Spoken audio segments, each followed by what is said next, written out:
Hello, dear bankers. I, Purva, welcome you all to this EduTabs platform. So, if you are preparing for JIB November 2026, this series JIB Target 50 is for you. जहां पर हम content को इस तरीके से cover up कर रहे हैं कि अगर आप अपने सिलेबस को इस सीरीज की हेल्प से कवर अप करते हैं और रिवीजन प्रैक्टिस करते हैं तो आप आसानी से 50 मार्क्स स्कोर कर पाएंगे अपने JIB एग्जामिनेशन। सो AFM का लेक्चर नंबर 13 है where we are going to talk about trial balance and rectification of errors. और रेक्टिफिकेशन ऑफ एरर्स आपको पता है, एरर से क्वेश्चन बहुत बार एग्जामिनेशन में पूछा जाता है, लगभग हर अटेम्प्ट में हमने रेक्टिफिकेशन के क्वेश्चन पेपर में देखे हैं, है ना। So this topic is important for you from the point of view of the examination. अब आपके एग्जाम प्रिपरेशन के लिए प्रीवियस ईयर क्वेश्चंस भी बहुत इंपॉर्टेंट हैं, प्रीवियस ईयर क्वेश्चन का एनालिसिस बहुत इंपॉर्टेंट है। So we have prepared this document. इस डॉक्यूमेंट में मई 2023 से लेकर अब तक के previous year questions along with important concepts included है। इस डॉक्यूमेंट को अवेल करने के लिए डिस्क्रिप्शन बॉक्स में दिए गए लिंक पर क्लिक कीजिए और कुछ डिटेल्स फिल आउट करने के बाद फ्री ऑफ कॉस्ट इस डॉक्यूमेंट को अपने डिवाइस में अवेल कर कर अपनी एग्जाम प्रिपरेशन को और भी ज़्यादा स्मूथ फ्रूटफुल बनाइए। तो स्टार्ट करते हैं आज के टॉपिक से। पहले हम लोग ऑलरेडी अकाउंटिंग साइकिल के बारे में बात कर चुके हैं। Let's recall that, let's re revise what we have discussed. Accounting cycle में सबसे पहले ट्रांजैक्शंस को आइडेंटिफाई किया जाता है, यानी जो भी ट्रांजैक्शंस फाइनेंशियल नेचर की होती हैं उन्हें आइडेंटिफाई किया जाता है और उनके अगेंस्ट एविडेंस जो है, जो सोर्स डॉक्यूमेंट्स हैं, वो सोर्स डॉक्यूमेंट्स उन ट्रांजैक्शंस के अगेंस्ट निकाले जाते हैं। फिर इन्हीं सोर्स डॉक्यूमेंट के बेसिस पर ट्रांजैक्शंस को रिकॉर्ड किया जाता है for the very first time in the original book of entry, जिसको हम क्या बोलते हैं, जिसको हम बोलते हैं जर्नल। ठीक है ना। सबसे पहले ट्रांजैक्शंस को रिकॉर्ड किया जाता है। अब जब सभी ट्रांजैक्शंस एक जगह रिकॉर्ड हो जाती हैं उसके बाद ट्रांजैक्शंस को क्लासिफाई किया जाता है, अलग अलग अकाउंट्स में ट्रांजैक्शंस को ग्रुप किया जाता है ना। तो वो क्या होती है, हमारी फाइनल एंट्री ऑफ बुक के अंदर, फाइनल बुक ऑफ एंट्री के अंदर ट्रांजैक्शंस को क्लासिफाई किया जाता है और क्या बनाया जाता है, लेजर अकाउंट्स जो हैं वो प्रिपेयर यहाँ पर किए जाते हैं।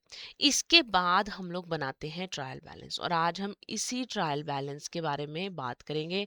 और जो ये एडजस्टेड जर्नल एंट्रीज हैं, वर्कशीट का एनालिसिस है, ये टॉपिक हमारा आज का रहेगा, है ना। जहाँ पर हम लोग बात करेंगे कि ट्रायल बैलेंस क्या होता है, ट्रायल बैलेंस कैसे बनाया जाता है और एरर्स वगैरह अगर आ जाएं, फाइनेंशियल स्टेटमेंट बनाते हुए कोई दिक्कत आ जाए तो उसको कैसे रिजॉल्व आपको करना है।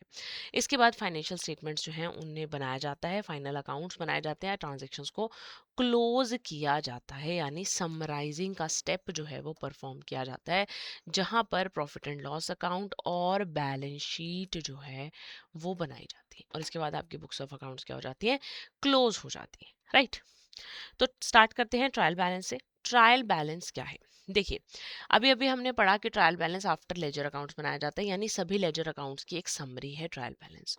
ट्रायल बैलेंस एक ऐसी स्टेटमेंट है जो कि बनाई जाती है to check the arithmetical accuracy of books of accounts.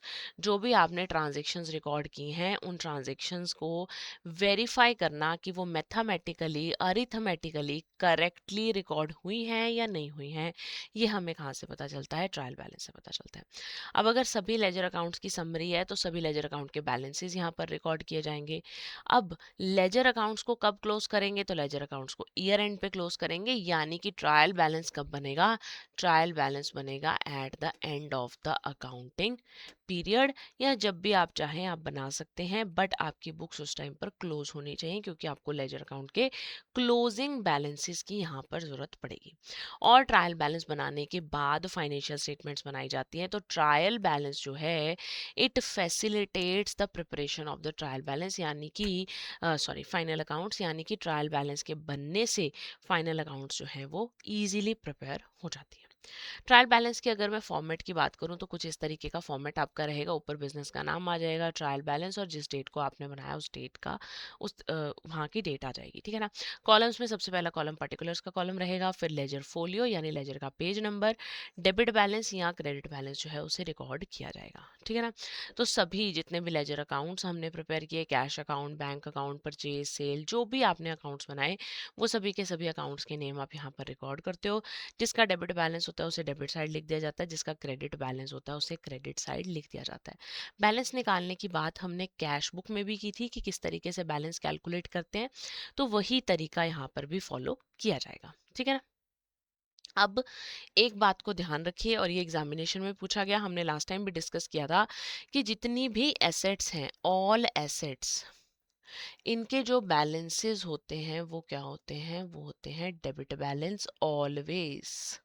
सभी एसेट बैलेंसेस के, सभी एसेट्स के डेबिट बैलेंस होते हैं ऑलवेज। स्टार पॉइंट है, मार्क कर लीजिए, नोट कर लीजिए।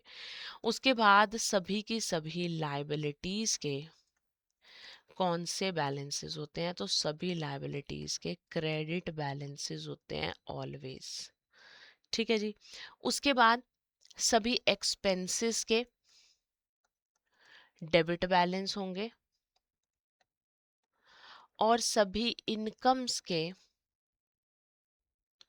क्रेडिट बैलेंस होंगे। ये लास्ट टाइम हमने मैराथॉन्स के टाइम पर इस पॉइंट को डिस्कस किया था और एग्जामिनेशन में भी ये क्वेश्चन पूछा गया आपसे इसी तरीके से कि एसेट्स का कौन सा बैलेंस है, लायबिलिटीज का कौन सा बैलेंस है, फिल इन द ब्लैंक्स की फॉर्म में क्वेश्चन आया था।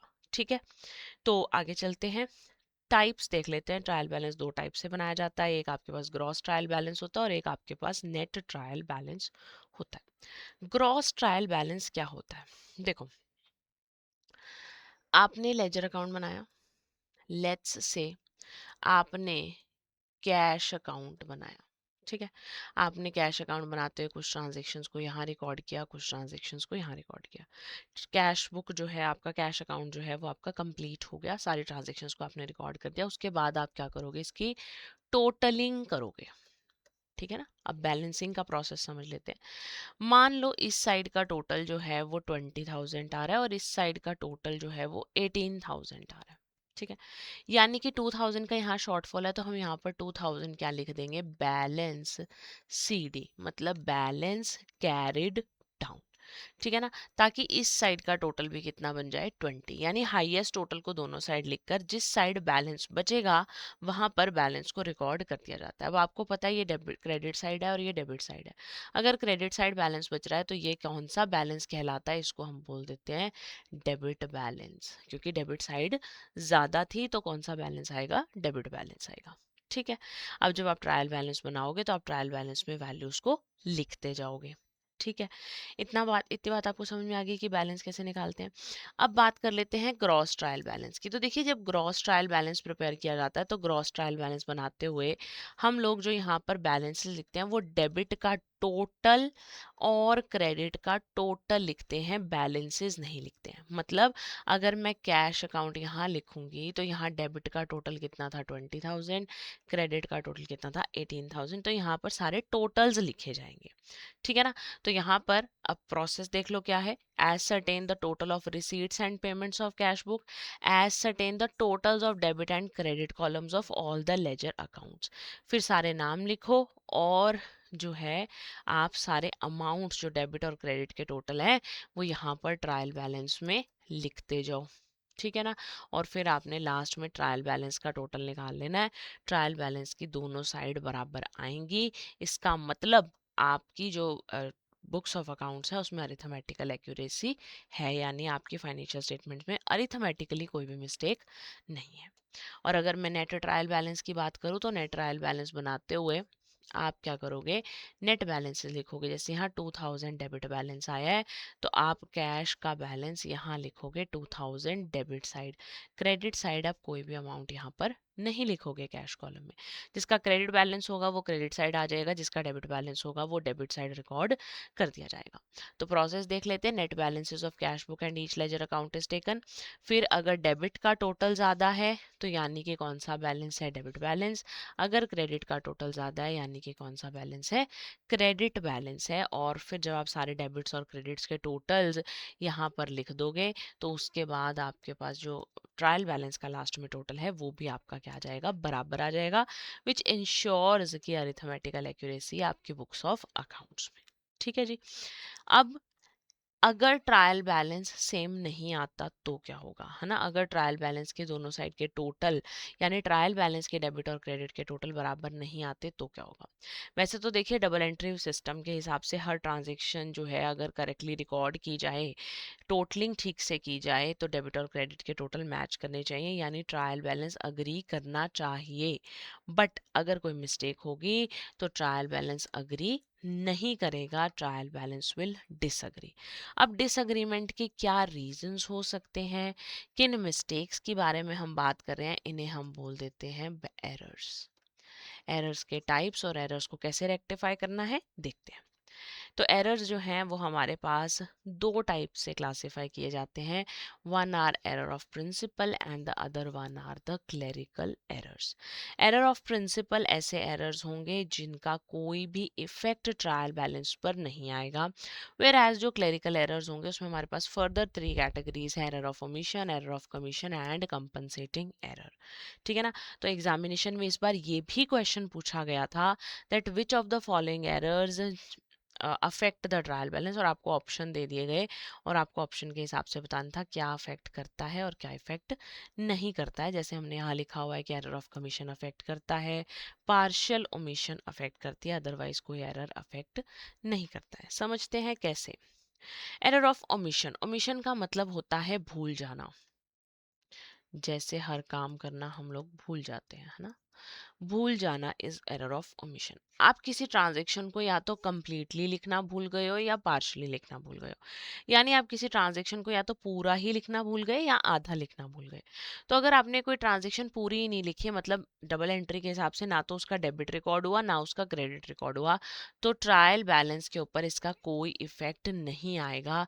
It will have no effect on trial balance. But partial omission है, यानी कि आप या तो डेबिट लिखना भूल गए या क्रेडिट लिखना भूल गए, तो पार्शियल ओमिशन के केस में it will effect the trial balance, ये ट्रायल बैलेंस के ऊपर इफेक्ट करेगी। ठीक है। एरर ऑफ कमीशन क्या होता है? एरर ऑफ कमीशन होता है रॉन्ग अमाउंट्स ज़्यादातर। ठीक है ना। आपने करेक्ट अमाउंट लिखा, गलत साइड लिख दी, आपने गलत अमाउंट लिख दिया, गलत साइड लिख दिया, या सही साइड लिख दिया, गलत अमाउंट तो गलत अमाउंट ही है। टोटलिंग करते हुए आपने एरर कर दिया। तो ये जो एरर ऑफ कमीशन है, ये एरर ऑफ कमीशन आपका ट्रायल बैलेंस को इफेक्ट करता है। It affects the trial balance. ठीक है। Then comes the compensating error. Compensating error क्या होते हैं? जब एक एरर दूसरे एरर को कंपनसेट कर देता है, एक एरर दूसरे एरर को ढक लेता है। दो गलतियां हो गई आपसे। एक, मान लो आपने परचेज अकाउंट के जो है डेबिट साइड का टोटल ज़्यादा लिख दिया 2000 से। ठीक है। उधर से आपने कोई इनकम रिकॉर्ड कर दी जो कि थी ही नहीं, और इनकम भी आपने एक्स्ट्रा रिकॉर्ड कर दी 2000 की, तो इनकम का बैलेंस क्रेडिट और परचेज का बैलेंस डेबिट। तो इस वजह से आपके पास क्या हुआ कि ऑन द होल आपके ट्रायल बैलेंस के ऊपर कोई इफेक्ट नहीं आएगा, यानी एक मिस्टेक ने दूसरी मिस्टेक को छुपा लिया। तो ये क्या है? कंपनसेटिंग एरर होंगे। इसका no effect on the trial balance. And the last one is error of principle. जब अकाउंटिंग प्रिंसिपल्स ठीक से फॉलो नहीं होते, इनका भी आपके ट्रायल बैलेंस के ऊपर कोई इफेक्ट नहीं आता।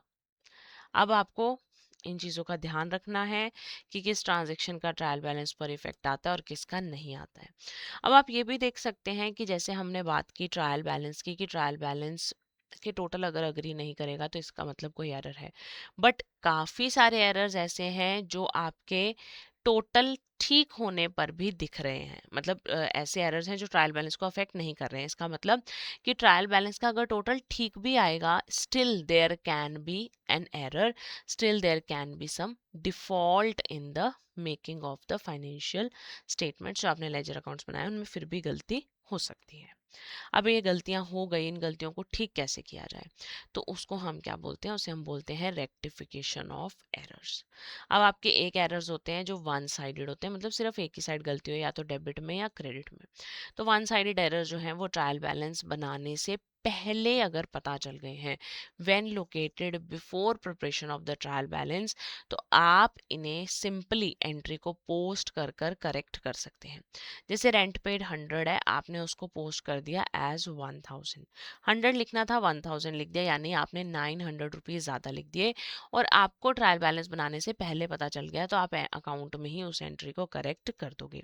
तो आप क्या करोगे? आपको लिखना तो था रेंट अकाउंट की डेबिट साइड 100, आपने लिख दिया है रेंट अकाउंट की डेबिट साइड 1000, तो इसको क्या कर दोगे? इसको क्रेडिट साइड लिख दोगे, यानी कि बाय एक्सेस डेबिट क्या हो जाएगा? 900, कि आपने 900 एक्स्ट्रा डेबिट कर दिए थे।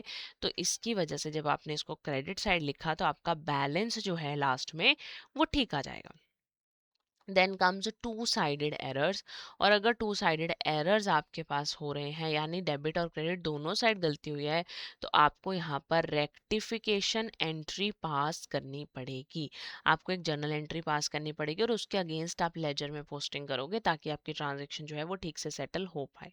जैसे आपने सोहन लाल से गुड्स खरीदे, लेकिन आपने उसे सेल्स रजिस्टर में लिख दिया। आपने करना क्या था, आपने एंट्री करनी थी purchases account debit to Sohan Lal, आपने एंट्री कर दी है सोहन लाल टू सेल्स। दो दो गलतियां आप कर चुके हो। अब क्या होगा, रिकॉर्ड ये करना था, है ना। जो भी टू बी रिकॉर्डेड है वो तो जो उसका ट्रीटमेंट होना चाहिए था वही करोगे रेक्टिफिकेशन में। मतलब जिस अकाउंट को डेबिट करना चाहिए था वो डेबिट होगा, जिस अकाउंट को क्रेडिट करना चाहिए था वो क्रेडिट होगा। यानी परचेजेस अकाउंट एक्चुअल में डेबिट होना चाहिए था तो इसको क्या कर देंगे, डेबिट। और सोहन लाल एक्चुअल में क्रेडिट होना चाहिए था तो इसे क्या कर देंगे, क्रेडिट। बट आपने कुछ गलती की है, आपने सोहन लाल को रॉन्गली डेबिट कर दिया है। अगर आपने सोहनलाल को रॉन्गली डेबिट कर दिया तो इसको करेक्ट कैसे करोगे, इसको करेक्ट करोगे कि आप सोहनलाल को क्या कर दो, सोहनलाल को क्रेडिट कर दो। और वहीं पर अगर आपने सेल्स को रॉन्गली क्रेडिट कर दिया है तो रिवर्स ट्रीटमेंट ये ऐसे ठीक करने का तरीका, तो आप इसे रॉन्गली क्रेडिट वाली को क्या कर दोगे, डेबिट कर दोगे। अब आपके दो क्रेडिट और दो डेबिट नजर आ रहे हैं, यानी कि परचेजेस डेबिट हो रहा है और सेल्स डेबिट हो रहा है, तो एंट्री हो जाएगी purchases account debit, sales account debit. Sohanlal यहाँ पर भी क्रेडिट हो रहा है, सोहनलाल यहाँ पर भी क्रेडिट हो रहा है, तो दो दो बार सोहनलाल का नाम लिखने की जरूरत नहीं है। एक ही साथ सोहनलाल लिखकर 1000 रुपीज से इसे क्या कर देंगे, क्रेडिट। तो मेरी रेक्टिफिकेशन एंट्री बन गई sales account debit, purchase account debit to Sohanlal. Clear. One sided और टू साइडेड एरर्स हम समझ पा रहे हैं कि किस तरीके से रिकॉर्ड होंगे। एक बारी में समझने में कई बार मुश्किल लगती है तो आप इसे दोबारा री वॉच कर सकते हैं ताकि आपको थोड़ी और क्लैरिटी इसमें बन जाए। बस ये ध्यान रखना है कि जो सही था उसे तो आपको करना ही करना है, जो गलत आपने कर दिया उसका रिवर्स ट्रीटमेंट जो है वो किया जाता है। अगर आपने रॉन्ग कुछ भी किया है तो उसको करेक्ट करना सिर्फ एक ही सॉल्यूशन है कि आप उसका रिवर्स ट्रीटमेंट कर दो। अगर डेबिट गलती से कर दिया तो क्रेडिट कर दो, क्रेडिट गलती से कर दिया तो डेबिट कर दो। ठीक है, चलो अब आ जाता है एक सस्पेंस अकाउंट। देखो, कई बार क्या होता है, ट्रांजेक्शन्स आपने गलती करी, आपने वन साइडेड एरर करा, ट्रायल बैलेंस बन गया, फिर पता चला कि वन साइडेड एरर हो गया है ना। हमने जो अभी एग्जांपल लिया वहां हमने बात की थी कि अभी ट्रायल बैलेंस नहीं बना तो आपने लेजर अकाउंट में एंट्री कर दी। बट अब ट्रायल बैलेंस भी बन चुका है तो अब कैसे उस एंट्री को रेक्टिफाई किया जाए। जर्नल जब भी बनाते हैं, जब भी एंट्री करते हैं तो दो एस्पेक्ट होते हैं, एक डेबिट और एक क्रेडिट। तो वन साइडेड एरर की रेक्टिफिकेशन के लिए हमें एक नया अकाउंट ओपन करना पड़ता है जिसे हम बोलते हैं सस्पेंस अकाउंट। सस्पेंस अकाउंट बनाने का पर्पस क्या है, ताकि इनकरेक्ट या इनकम्प्लीट डाटा जो है वो ओवरऑल फाइनेंशियल स्टेटमेंट्स की एक्यूरेसी को डिस्टर्ब ना करे। ठीक है ना। तो ट्रायल बैलेंस बनाने के बाद अगर हमें कोई गलती वन साइडेड एरर का पता चलता है तो वो सस्पेंस अकाउंट से रेक्टिफाई हो जाती है। ये एक टेम्परेरी अकाउंट है और इसका बैलेंस जो है वो स्पेसिफाइड टाइम फ्रेम के अंदर क्लैरिफाई रिजॉल्व कर दिया जाता है। जब हम सस्पेंस अकाउंट बनाते हैं, अगर सस्पेंस अकाउंट का एंड में बैलेंस बचता है तो वो बैलेंस आपकी बैलेंस शीट में ट्रांसफर कर दिया जाता है। अगर डेबिट बैलेंस बचता है तो वो एसेट साइड आ जाता है, अगर क्रेडिट बैलेंस बचता है तो वो लाइबिलिटी साइड आ जाता है। देखो यहाँ पर भी वही बात आ गई कि एसेट्स के डेबिट और लाइबिलिटीज के क्रेडिट बैलेंस होते हैं, है ना। तो डेबिट साइड बैलेंस बचा तो एसेट साइड चला जाएगा और क्रेडिट साइड बैलेंस बचा तो लाइबिलिटी साइड आप सस्पेंस अकाउंट को रिकॉर्ड कर कर चलोगे। ठीक है ना। अब कर लेते हैं क्वेश्चन। इस क्वेश्चन से हमें काफ़ी क्लैरिटी मिलेगी किस तरीके से रेक्टिफिकेशन की जाएगी। Mister B failed to balance his trial balance and the credit side exceeding the debit side कितनी है, 360। डिफरेंस जो है हमने सस्पेंस अकाउंट में लिख दिया। अकाउंट्स बाद में हमें एरर्स के बारे में पता चला। एरर्स में सबसे पहला एरर क्या है, goods amounting to 850 sold to Anika were correctly entered in the sales book but Anika के अकाउंट में हमने उसको 580 लिख दिया है ना। तो अब क्या हुआ, सेल्स में ठीक एंट्री हुई है लेकिन आपने अनिका के अकाउंट में अगर 580 लिख दिया, इसका मतलब आपने वन साइडेड एरर किया है। और ये क्या है, आपने रॉन्ग अमाउंट वाला एरर किया है। रॉन्ग अमाउंट वाला एरर मतलब एरर ऑफ कमीशन है, जो कि किसको अफेक्ट कर रहा है, सिर्फ एक ही अकाउंट को अफेक्ट कर रहा है। तो आपने अनिका के अकाउंट में कम अमाउंट डेबिट किया है, कितने से, 270 से। 270 कैसे आया, 850 में से 580 को माइनस कर दिया। डेबिट का कैसे पता चला, क्योंकि अनिका को अगर हमने सेल्स करी है तो एंट्री होनी चाहिए थी अनिका डेबिट टू सेल्स, है ना, और हमने अनिका के अकाउंट में अमाउंट कम लिखा है, यानी डेबिट साइड हमने अमाउंट कम लिखा है। तो एक्चुअल में 850 से डेबिट करना था, आपने कर दिया 580 से डेबिट। तो करेक्ट कैसे करेंगे, अब हमने कम अमाउंट से डेबिट किया, तो आप उतने ही अमाउंट से और डेबिट इसको कर दोगे। तो अनिका को डेबिट कर दोगे 270 से, और दूसरी साइड कुछ नहीं है तो क्या लिख देंगे, सस्पेंस। तो एंट्री हो जाएगी Anika account debit to suspense account 270 and 270। साथ ही साथ सस्पेंस का लेजर अकाउंट बना लेते हैं। तो सस्पेंस अकाउंट का डेबिट बैलेंस हमें दिया हुआ था क्वेश्चन में, ओपनिंग बैलेंस 360, और अनिका वाली एंट्री की वजह से यहाँ सस्पेंस क्या हो रहा है, क्रेडिट। तो सस्पेंस की क्रेडिट साइड हमने क्या लिख दिया, 270 बाय अनिका। क्लियर। बढ़ते हैं सेकेंड एंट्री की तरफ। सेकेंड एंट्री क्या है, 120 की कैश सेल्स हैं, कैश बुक में ठीक से लिखी थी, लेकिन रोहन के अकाउंट में गलत क्रेडिट हो गई है। कैश सेल्स कैश बुक में ठीक लिखी है, लेकिन रोहन के अकाउंट में गलती से क्रेडिट हो गई है। हमें जब भी हम कैश सेल्स कर रहे हैं तो हमारे को जर्नल एंट्री करनी थी, cash account debit to sales, है ना, और हमने गलती से क्या कर दिया है, कैश टू रोहन कर दिया है इस ट्रांजेक्शन को। तो अब देखो क्या ट्रीटमेंट होगा, ये भी एरर ऑफ कमीशन है जो कि दो अकाउंट्स को अफेक्ट कर रहा है। रोहन अकाउंट को आपने एक्सेस क्रेडिट कर दिया और सेल्स अकाउंट को आपने क्रेडिट किया नहीं, क्योंकि ये कैश और ये कैश तो जो डेबिट होना था वो डेबिट हुआ, ये तो ठीक हो गया। लेकिन ये जो सेल्स हैं, ये सेल्स आपने एक्चुअल में सेल्स को क्रेडिट करना था, है ना, ये मेरा एक्चुअल क्रेडिट है, तो इसे क्या कर दूंगी मैं, क्रेडिट। अभी अभी हमने बात की थी, ये मैंने रॉन्ग क्रेडिट किया, मैंने आपको बताया था ना, अगर रॉन्ग ट्रांजैक्शन होगी तो उसका ट्रीटमेंट क्या है, उसको रिवर्स कर दो, यानी क्या कर दो, उसे डेबिट कर दो। तो देखो क्या हुआ, सेल्स आपने करनी थी क्रेडिट बाय 120, और आपने कर दिया रोहन को क्रेडिट बाय 120। तो ठीक कैसे होगा, ठीक होगा, रोहन डेबिट हो जाएगा और सेल्स क्रेडिट हो जाएगी, जो हमने अभी यहाँ पर क्रक्स निकाला था। रोहन डेबिट हो जाएगा, सेल्स क्रेडिट हो जाएंगी 120 रुपीज से। अब यहाँ सस्पेंस अकाउंट का कोई भी रूल नहीं है, ज़रूरी नहीं है हर ट्रांजेक्शन में सस्पेंस आए। जब एक वन साइडेड एरर होगा सिर्फ तभी सस्पेंस आएगा, अदरवाइज सस्पेंस नहीं आएगा। तो ये एंट्री आपकी ऐसे ही करेक्ट हो गई। क्लियर। आगे बढ़ते हैं, सस्पेंस अकाउंट पे कोई इफेक्ट नहीं आया। आगे बढ़ते हैं थर्ड ट्रांजेक्शन पर। Total of return outward book amounted to 300 was not posted in the ledger. आपने लेजर में 300 का टोटल ही नहीं लिखा। रिटर्न आउटवर्ड का मतलब क्या होता है, रिटर्न आउटवर्ड का मतलब होता है परचेज रिटर्न। परचेज रिटर्न के बैलेंसेस क्या होते हैं, क्रेडिट होते हैं। तो यानी आपने इसको क्रेडिट कम किया है कितने से, 300 से। ये क्या है, ये मेरे लिए एक पार्शियल ओमिशन है जो कि एक ही अकाउंट को अफेक्ट करे, तो यहाँ पर सस्पेंस का रोल आएगा। तो यानी कि आपको क्या करना है, रिटर्न आउटवर्ड की क्रेडिट साइड लिख देना है बाय सस्पेंस 300 रुपीज। ऐसे ही इसकी जर्नल एंट्री बन जाएगी कि रिटर्न आउटवर्ड आपका क्रेडिट हो जाएगा, तो डेबिट क्या होगा कुछ नहीं पता, तो क्या लिख देंगे, सस्पेंस। और इसका सस्पेंस अकाउंट में क्या इफेक्ट आएगा कि सस्पेंस अकाउंट की डेबिट साइड 300 रुपीज और आ जाएंगे। ये तो हम ऑलरेडी लिख रहे थे 360 और 270, तो हम समझ चुके हैं, 300 रुपीज और आ जाएंगे यहाँ सस्पेंस की डेबिट साइड। ठीक है जी। चलते हैं फोर्थ ट्रांजेक्शन पर। Goods of 150 purchase from Karan were entered in the sales book and the current account was correctly credited. आपने गुड्स परचेज करे और आपने उसको लिख दिया सेल्स बुक में। कितनी बड़ी मूर्खता है ना, परचेज करी लिख दी सेल्स में। तो दो दो एंट्री, दो दो गलतियां हो गई कि आपने सेल्स को गलती से क्रेडिट कर दिया और परचेज अकाउंट को आपने डेबिट करना था, वो डेबिट करा ही नहीं। तो आपको करना क्या था, आपको करना था परचेज की डेबिट साइड लिखना था करण, आपने लिख दिया सेल्स की क्रेडिट साइड करण। तो ये आपने क्या किया है, ये आपने रॉन्ग क्रेडिट किया है, और रॉन्ग क्रेडिट किया है तो इसका ट्रीटमेंट क्या होगा, इसको कर दो रिवर्स। रिवर्स कर दो मतलब क्या कर दो, डेबिट, है ना। और ये आपका एक्चुअल में क्या होना था, ट्रीटमेंट होना था। तो एक्चुअल में तो जो होना था वही करेंगे, डेबिट होना था तो डेबिट कर देंगे। तो क्या क्या डेबिट होगा, परचेज भी डेबिट होगा, सेल्स भी डेबिट होगा। तो सेल्स अकाउंट भी डेबिट हो गया, परचेज अकाउंट भी डेबिट हो गया, कितने से, 150 और सस्पेंस अकाउंट आपका क्रेडिट हो गया 300 रुपीज से। तो इसका सस्पेंस अकाउंट पे क्या इफेक्ट आएगा कि ये ट्रांजेक्शन तो हम पहले से रिकॉर्ड कर रहे हैं, अब यहाँ पर सस्पेंस क्रेडिट हुआ है तो सस्पेंस की क्रेडिट साइड मैंने लिख दिया by sales 150, by purchases 150। Clear.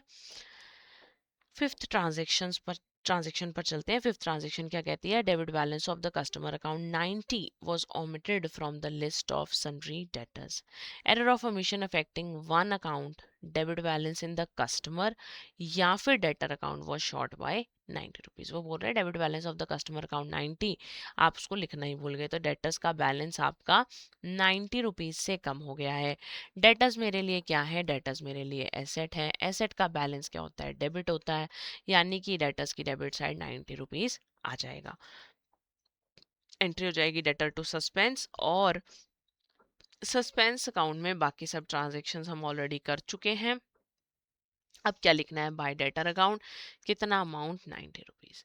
अब हमारी सारी ट्रांजेक्शन हो चुकी हैं, तो इसका आप टोटल कर लीजिए। इसका टोटल इधर से करेंगे तो कितना आ रहा है 660, और इधर से अगर आप टोटल करें तो ये हो गया 300, 300 प्लस 2 570 प्लस 90 660। तो देखिए सभी ट्रांजेक्शन्स आपने रेक्टिफाई कर दी, तो आपके सस्पेंस अकाउंट का बैलेंस भी क्या आ गया, बराबर आ गया। अब सस्पेंस अकाउंट का कोई भी बैलेंस नहीं बचा है। क्लियर। तो इस तरीके से हम ट्रांजेक्शन्स को क्या करते हैं, रेक्टिफाई करते हैं। अब टाइमिंग ऑफ रेक्टिफिकेशन को लेकर एक छोटा सा पॉइंट है कि अगर आपके एरर्स जो हैं वो फाइनल अकाउंट्स बनाने से पहले आपको पता चल जाते हैं, तो आप उसकी रेक्टिफिकेशन एंट्री पास करके एरर्स को रेक्टिफाई कर सकते हो। ये हम पढ़ चुके हैं। हमने पढ़ा कि अगर ट्रायल बैलेंस बनाने से पहले एरर्स का पता चल जाए तो पोस्टिंग करके ठीक कर दो, अगर ट्रायल बैलेंस बनाने के बाद पता चले तो फिर रेक्टिफिकेशन एंट्रीज पास कर दो, यही बात की थी। पर अब हम बात कर रहे हैं कि अगर हमारा अकाउंटिंग पीरियड खत्म हो गया तब क्या होगा। जब अकाउंटिंग पीरियड खत्म होता है तो तीनों टाइप के अकाउंट्स, जो पर्सनल, रियल, नॉमिनल है, उनका क्या ट्रीटमेंट होता है। पर्सनल अकाउंट अगले साल चले जाते हैं, जो भी डेबिट या क्रेडिट बैलेंस होगा उस पर्सन का वो अगले साल कैरी फॉरवर्ड कर लिया जाता है। सारे रियल अकाउंट, चाहे एसेट है या लाइबिलिटी है, वो सारे के सारे अकाउंट्स आपके बैलेंस शीट में चले जाते हैं, वो भी नेक्स्ट ईयर बैलेंस बीडी की तरह वहां पर दिखाई देते हैं। बट नॉमिनल अकाउंट्स का बैलेंस कभी भी नहीं करते हैं, ठीक है ना। Nominal accounts are never balanced. Nominal account का बैलेंस जो है वो ट्रांसफर कर दिया जाता है to the profit and loss account. इनको हम कभी भी अगले साल कैरी फॉरवर्ड कर कर नहीं चलते हैं। एक्सपेंसेस हैं तो ट्रांसफर कर दो प्रॉफिट एंड लॉस अकाउंट में, इनकम्स हैं तो ट्रांसफर कर दो, अगले साल नहीं लेकर जाएंगे। अब अगर अगले साल नहीं लेकर जाएंगे और आपने फाइनल अकाउंट्स बना लिए, उसके बाद किसी गलती का पता चलता है तो क्या होगा। उसके बाद अगर किसी गलती का पता चलता है तो पर्सनल और रियल तो अपने नाम से ही करेक्ट कर दिए जाएंगे, है ना, क्योंकि उनके तो अकाउंट्स अभी भी एग्जिस्ट कर रहे हैं। लेकिन नॉमिनल अकाउंट ट्रांसफर हो चुके हैं प्रॉफिट एंड लॉस में, तो उनको करेक्ट करने के लिए हम क्या यूज करेंगे, उनको करेक्ट करने के लिए हम लोग यूज करेंगे profit and loss adjustment account. कब, अगर मुझे एरर के बारे में अगले सालों में पता चलता है। करंट ईयर में नहीं पता चला, फाइनल अकाउंट्स बन गए, उसके बाद अगले साल में जाकर मुझे पता चला, तो उसकी जो करेक्शन है वो होगी profit and loss adjustment account से। This is also an important point for you. I would say कि ये पूरी शीट ही आपके लिए इम्पॉर्टेंट है, ठीक है ना। तो आप इस समराइज शीट का यूटिलाइजेशन कर सकते हैं टू इफेक्टिवली स्टडी। जो भी हमने आज के कंसेप्ट्स किए उन्हें आप क्विक रिकॉल कर सकते हैं यूजिंग दिस शीट। और एमसीक्यू प्रैक्टिस अब हम कर लेते हैं regarding today's topic. Ram receive 200 from Suresh and debited the amount to his account. This is an example of dash error, और इसको करेक्ट कैसे करेंगे। अमाउंट आपको सुरेश से रिसीव हुआ था, आपने लिख दिया है अगर सुरेश से अमाउंट रिसीव हुआ था तो सुरेश मेरे लिए क्या हो गया, सुरेश तो मेरे लिए गिवर हो गया। गिवर हुआ था तो गिवर क्या होते हैं, क्रेडिट होते हैं। Debit the receiver and credit the giver, है ना। आपने इसको करना तो क्रेडिट था और आपने इसको कर दिया है डेबिट। तो एक तो जो मुझे इसका एक्चुअल ट्रीटमेंट करना था, एक्चुअल ट्रीटमेंट के हिसाब से ये क्या होना चाहिए था, क्रेडिट होना चाहिए था, तो क्या कर देंगे, क्रेडिट कर देंगे। और आपने इसका जो रॉन्ग ट्रीटमेंट करा है, रॉन्ग ट्रीटमेंट करते हुए आपने इसको क्या कर दिया है, डेबिट कर दिया है। तो रॉन्ग ट्रीटमेंट अगर डेबिट हुआ है तो करेक्ट रिवर्सल करेंगे तो वो भी क्या होगा, क्रेडिट होगा। यानी सुरेश को डबल अमाउंट से आपको क्या करना पड़ेगा, क्रेडिट करना पड़ेगा। 200 प्लस 200 400। तो अब ये कौन सा एरर है, ये आपका एरर ऑफ कमीशन है, क्योंकि आपने गलत अकाउंट में लिख दिया है। यानी आपका ऑप्शन सी करेक्ट होगा कि एरर ऑफ कमीशन और 400 रुपीज से इसको क्रेडिट कर दिया जाना चाहिए। क्वेश्चन नंबर 2 मई 2026 में रिसेंटली आया, जैसे मैंने आपको बताया था कि एसेट्स का कौन सा बैलेंस है, तो एसेट्स का तो है जी डेबिट बैलेंस। लाइबिलिटीज का कौन सा बैलेंस है, तो लाइबिलिटीज का है क्रेडिट बैलेंस। इनकम्स का भी क्रेडिट बैलेंस है और एक्सपेंसेस का फिर से कौन सा बैलेंस है, डेबिट बैलेंस रहेगा, है ना। तो debit credit, credit and debit, debit credit, यानी ऑप्शन सी आपका यहाँ पर करेक्ट आंसर बनेगा। Third question, rectification of errors अगर प्रॉफिट एंड लॉस अकाउंट को अफेक्ट कर रहा है ऑफ द प्रीवियस ईयर, तो प्रीवियस ईयर वाली adjustments profit and loss account में अगर चली गई हैं तो वो कहाँ से एडजस्ट होंगी, वो होंगी profit and loss adjustment account से। यानी कि आपका यहाँ पर भी ऑप्शन जो है डी यहाँ पर करेक्ट आंसर रहेगा, ठीक है ना। तो इसी तरीके से एग्जाम प्रिपरेशन करने के लिए और इनफैक्ट स्ट्रक्चर्ड प्रिपरेशन करने के लिए आप एडुटैप के कोर्सेज में खुद को एनरोल कर सकते हैं। कोर्सेज में एनरोल करने के लिए आपको क्या करना है, आपको अपने ब्राउजर में जाना है, सर्च करना है edutap.in। एडुटैप की वेबसाइट दिखेगी, कोर्सेज सेक्शन में जाएंगे, जेआईबी कोर्सेज पर क्लिक करेंगे। स्क्रॉल डाउन करने पर आपको जेआईबी के सभी कोर्सेज यहाँ पर विजिबल होंगे, ठीक है ना। तो आप जो है जेआईबी के मास्टर कोर्स में खुद को एनरोल कर सकते हैं, जिसको हम कंप्लीट फुल पैकेज कोर्स बोलते हैं। यहाँ पर आपको मिलेंगी short short concept classes, detail में आपका सिलेबस यहाँ पर कवर करवाया जा रहा है। 15-20 मिनट्स की आपकी क्लासेस रहेंगी, तो आसानी से आप अपने सिलेबस को कवर अप कर पाएंगे। लाइव क्रैश कोर्स 1 वाली लाइव क्लासेस मिल जाएंगी, कंसेप्ट नोट्स मिल जाएंगे, प्रीवियस ईयर क्वेश्चंस मिल जाएंगे सॉल्व बेसिस पर, चैप्टर वाइज और फुल लेंथ मॉक टेस्ट मिल जाएंगे, ताकि आप अपनी प्रिपरेशन को और भी ज़्यादा पक्का कर सको जो है न्यूमेरिकल्स की, एमसीक्यूज की प्रैक्टिस से, ठीक है ना। तो ये फुल पैकेज कोर्स है, आप इस कोर्स को खरीद सकते हैं, जहाँ पर आपको चारों ही सब्जेक्ट्स एक साथ कवर करवाए जा रहे हैं। मास्टर कोर्स आपको इंडिविजुअल सब्जेक्ट वाइज भी मिल रहा है, आईआईएफएस का, पीपीबी का, एएफएम का, आरबीडब्ल्यूएम का मास्टर कोर्स।